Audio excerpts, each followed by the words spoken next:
ভাতগুলো ফ্রিজে ছিল, শক্ত হয়ে গেছে, একটু ভাজা করলেই ঠিক হয়ে যাবে। কড়াইয়ে তেল দিয়েছি, একটা শুকনো লঙ্কা দিলাম, লঙ্কা আদা ভেজে নেবো ভালো করে। ভাজা হয়ে গেছে, এবার একটু চীনাবাদাম দিয়ে দিলাম, ভাজা বাদাম এটা দিলাম, দিয়ে ভাতগুলো শক্ত হয়ে গেছে তো ভালো করে নেবো, ঠিকঠাক হয়ে যাবে ঢাকা দিলে। দিয়েছি চাট মশলা, দেখানো হয়নি, আর একটা টমেটো কুচি দিয়েছি, সেটাও দেখানো হয়নি। এভাবে বাসি ভাত এভাবে একবার ভাজা করে খেয়ে দেখবেন, দারুণ লাগবে।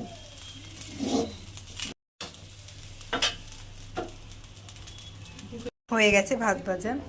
এই ভিডিওটা যদি ভালো লাগে অবশ্যই লাইক কমেন্ট করবেন এবং কমেন্টে জানাবেন যে এই ভিডিওটা আপনাদের সবার কেমন লাগলো। বাসি ভাত ভাজা, ভাতটা হলো উপরে কাঁচা পেঁয়াজ ছড়িয়ে খেলে ভালো লাগে।